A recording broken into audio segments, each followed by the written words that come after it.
Сайн байцгаана уу хүүхдүүд ээ. 17 дахь өдрийн мэнд төргий. Өнөөдөр багш нь та нартай тулал дахь дургүй луу гэдэг үлгэрийг уншиж өгөхөөр бэлтлээ. Тэгэхээр луу маань яадаг гэж байна? Тулал дахь дургүй гэж штэ тий. За тэгвэл өнөөдөр бид нар бүтээлээрээ таасаар луу нуглах болно. За ингээд луу маань хүчрэхэг луу маань агаараар яаж байна? Нисэж явна тий. Ваа! За багш нь яалагаа лээ? Хүүгүүдтэй зориулаад дандаа цэнхэр өнгийг.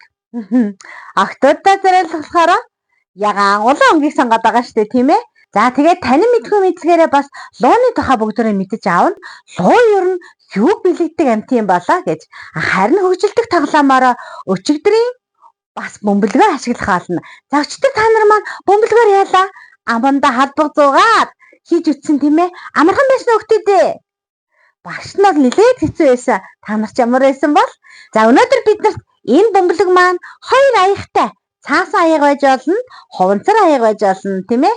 За тэгээ шааз аяг ч байж болно. Гэхдээ шааз аяг бол тоглож хөгжилдөх үед бол бэртэх гэмтэх хагарах эрсдэлтэй учраас багш нь дандаа эрсдлээ сэргийлээд цаасан юм уу? Хуванцар аяг гэдэг байгаа шүү дээ, тийм ээ. Тэгээ нэг тоглоомонд оролцсон зүйлүүдэд хадгалаад дахиад өөр тоглоомод болно. Одоо энэ цаасан аяг бол маш олон тоглоомдоор оролцох учраас та нар маань энэ цаасан аягуудыг яах нь тоглолт дуусчаад хадгалаад дахиад тоглоод байгаарай. За явахтдээ. За одоо ингээд багштайгаа бүтээлээ хийцгээе. Бүтээлээ хийснийхаа дараа мэдээж энэгээр яаж хөгжилдгийг багш нь зааж өгье. За өнөөдөр бид нэр тулалдах дургуу луу гэдэг үлгэр унших учраас өнөөдрийн бүтээлээрээ бүгдөө цаасаар луу урлах нэ. За тэгэхээр одоо багшаагаа дагаад хийгээд яваарай. Тэгэхээр манайхан одоо оригами бол хийгээд сурсан гэж бол багш нь бодож байна.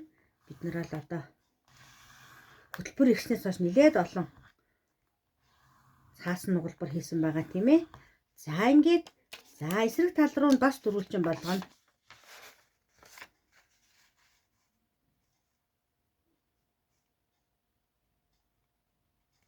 За ингээд оригами болвол тэгш хэмээн гэж хэлээд байгаа багш нь тийм ээ. Дандаа ингээд. За ингээд сайхан тодруулаад хунсаараа сайн дарж өгөөд. За одоо дөрвөлжин үсгснийгээ гурвалжин болгоно.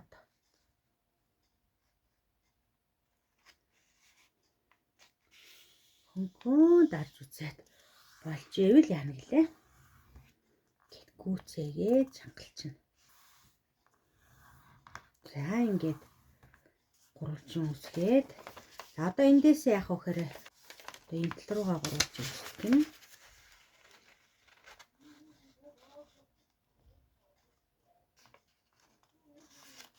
Манай өгдөнд жаргалтайгаар энийгээ тагчих л бичлэг хийж чимээгүй байхад зүрдэг байдаг байгаа.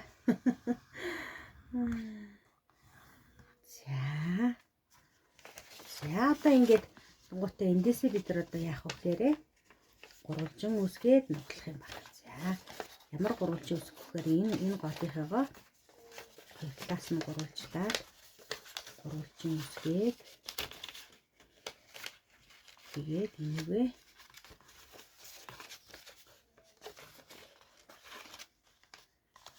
за ингээд хоёр талаасаа нийлсэн гурвалжин маань юу болт вэ? Дөрвөлжин боллоо тийм ээ. За ингээд сайхан засаад. За одоо эндээсээ бид нар яах вэ гэхээр энийгээ ингэж энэ талтаа гурвалж үсгэх юм байна шүү. За миний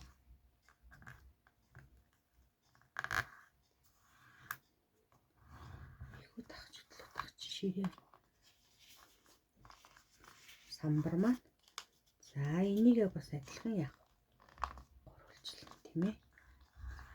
Ингээд.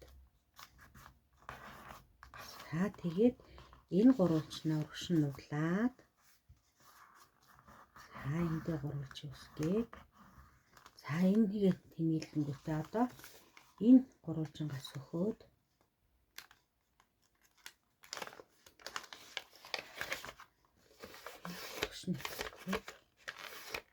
тушин хэрэглээд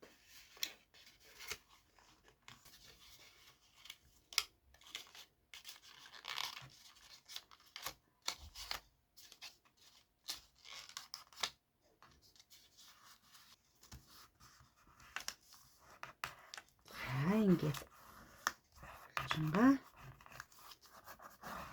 тодруулаа заах. За одоо эндээсээ эргүүлээд яг саяныхаа үйлдэлийг давтана худалдаа. За ингээд гурвалжин үзгээд эсрэг талаа мөн нуглаад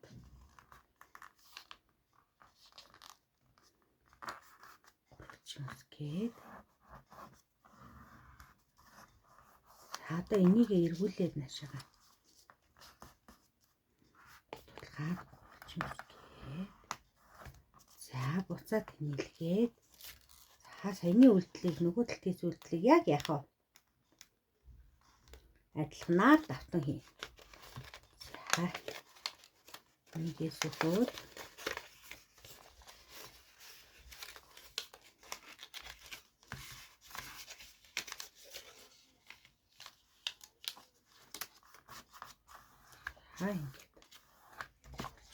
ингээд энэ бас үлээ оролцсон. За ийм урт энтэй гурвалжин энэ боловч өслөө тийм ээ. За одоо эндээсээ яах вэ гэхээр ингэж барьж агаад за ингээд их дөрвөлжин биш. Жоохон тайлгай хаач юу. Тал руу нэг нугалж өгөөд буцад тэнэлгээд энэ хоёрынхоо голоор оруулна. Одоо энийг цагаад голоор нь оруулаад саяны нугалснараа яах вэ? Тэнэлгэж ингээд. За одоо энийгээ задлаа. Буцад тэнэлгээд бүлээд тэгээд яах вэ? За ингээд нэг юм хэлбэртэй боллоо тий. Одоо эндээсээ бид нар яах вэ гэхээр энийг нэг нуглаад гээд логийнхаа толгойг хийчихнэ. Энэ маань толгой болох нь лог. Энэ маань лууны маань сүүл. Тэгвэл энэ хоёр маань юу ах нь вэ? Талавч болох нь шүү дээ. За ингээд талавч болох. Тэгээд хагас нугалж өгөөд тэнэлгээд. За ингээд луу. Ингээд луу маань агаар тэнгэрээр яах нь вэ? Дүүлэн нисгэнэ. За ингээд юм луутай боллоо бид нар. За ингээд өнөөдрийн бүтээлээр багш нь яах нь вэ? Улаан цэнхэр ногоон 3 өнгийн луу гэсэн байна тийм ээ. За тэгээд та нар маань бас лууга хийгээрэй. За одоо бүгдөө энэ луу гэдэг амьтны талаар мэдээллийг тань мэдхүн болонгаасаа мэдлэгтэй хүүхд болонгаасаа сонирхцгаая. За өнөөдрийн тань мэдхүн мэдээллийнхаа болонгаар бид нар лууны тухай үзнэ. За тэгэхээр луу маань яадаг вүлээ? Хүч чадлын бэлэгдэл тэнгэрийн амьтан гэж үздэг тийм ээ. Манай монголчууд ялангуяа. За тийм учраас бид нар өнөөдөр яалаа далавчтай луу уралсан шүү дээ тийм ээ. Луу гэхвчлэн гал устай холбож үзсээр ирсэн. Яагаад тэгэхээр хүүхдүүдээ луу бол юу вэ? Амнаасаа гал гаргадаг амьтан шүү дээ тийм ээ. За луу бол хамгийн эртний бөгөөд хүчрхэг бэлэгдлүүдийн нэг юм аа гэж зөвхөн Монгол биш энэ бол дэлхийн нийтээрээ луу гэх эд сэдийн амьтан бол маш олон төрлийн зан чанар сэтгэл хөдлөлийг бэлэгддэг гинэ. За манай монголчууд яадаг вүлээ? 12 жилийнхээ 5 дахад нь хөөх тэнгэрт хуржигнээд байдаг хүүч ихтэй луу 5 жилээ гэж дуулдаг тийм үү? Өөрөөр хэлэх юм бол маш хүчрхэг амьтныг яах вэ? Бэлэгдэжээдэг. За луу бол бас аз жаргалын бэлэгдэл байдаг бахан. Тэгэхээр зөвхөн луугийн төр төрхөөс харахад яах нь маш их хүч чадалтай, эр зоригтой тийм яах вэ? Бэлэгдэлтэй амьтан байх нь тийм ээ. За тэгээд лууг ерөнхийд нь бол 3 төрөлд авч бэлэгддэг юм байна. Тэгэхээр нэгдүгээр одоо төрөл нь болохоор юу гэхээр эд сэдийн амьтан. Яагаад гэвэл яадаг вүлээ? Галаар амьсгалдаг тийм ээ. Дээр нь яадаг вүлээ? Тэнгэрт хөөрдөг 2 том далавчтай гэж. Тэгэхээр өөрөөр хэлэх юм бол яадаг бах нь олон орны ардын аман зохиол, үлгэр туйл, домог тийм ээ. Тэр бүх зүйл хууч ярианд бол луу бол яах нь ийм эд сэдийн амьтан байдаг бах нэ гэж. За хоёрт нь хамгаалагчаар бэлэгддэг. За бүгдээрээ бодоод үзье да. Мулан гэд хөөрхөн Google-тэй кино байдаг тийм ээ. Ширик гэж Google-тэй кинод. Тэд нар дандаа гүнжүүдийг хэн хамгаалдаг гэлээ? Луу хамгаалдаг шүү дээ. Тэгэхээр луу маань өөрөө харахад хорон харагддаг ч гэсэн бидний дайсан биш ахна штэ. Харин яадаг бахна? Зовлон бэрхшээлийг даван туулахад тусладаг бахна тийм ээ. Тэгэхээр яхна луу бол надад хор хөнөөл учруулсан хүмүүст яхна сайн сургамж өгдөг тийм асран хамгаалагчийн үүрэг гүйцэтгэдэг гэж. Мулааны хин байгаа үлээ? Мөшөө гэд хөөрхөн луу байдаг тийм ээ. За 3 дахь нь бол гол бэлэгдэл байдгүй гэхээр луу бол аз хямар. За луу наз аз өсөлтийг яхна маш их аз хямрыг бэлэгддэг байхын тийм ээ. За тэгээ луу харах нь бол эд баялаг дуудаж байгаа гэж одоо яхна олон хүмүүс үздэг учраас хэрвээ чи луу зүүдлэх юм бол мөтгөн их мөнгөтэй болох нэ гэж үздэг гинэ. За тэгэхээр манайхан одоо луу зүүдлээрээ бүгдөө яхна мөнгөтэй алцгаах нь штэ тий. За бүгдөө энэ аз жаргал аз хямар авчирдаг талаар бас нэг Google-тэй кино саны. Кунфу Панда. Кунфугийн хамгийн гол сүр хүч тийм ээ. Хамгийн эрлэх дайчин нь хэн блэ? Луугийн дайчин шүү дээ тийм ээ. За тэгэхээр яхна энэ бол луу бол зөвхөн одоо Монгол биш тийм ээ.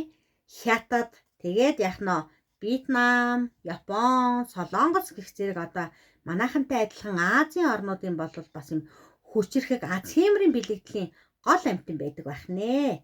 За ингээд өнөөдрийн тань мэдхүн мэдээлэл маань энэ хүрээд өндөрлж байна. Одоо бүгдээрээ сайхан хөгжилтцгөөе. За хөгжилдөх тоглоомоо эхлэе. Тэгэхээр бидэнд 2 цаасан аяга тэгээд яах вэ? Бөмбөлөг маань хэрэгтэй гэсэнтэй. За тэгэхээр хамгийн эхлээд 2 аягаа ойрхон тавиад энэ дээрээ бөмбөлөг тавиад үлээгээд энэ аяг руугаа оруулах юм. За. Ой.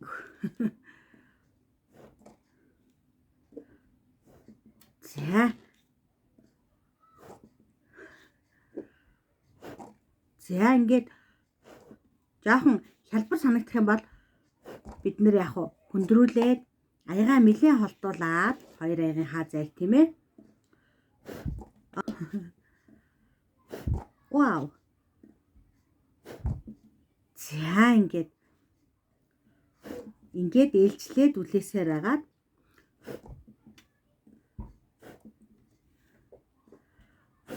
за энэ тавхтай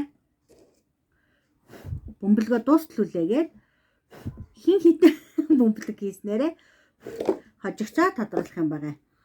За хол тавьсан учраас даалгавар нь арай хүнд болоод тий орох нь баг болчлаа.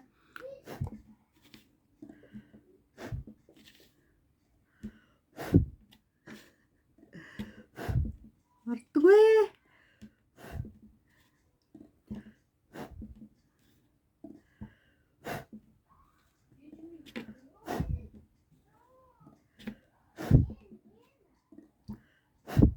За энэ журмаар өрсөлдөх нэ гэж.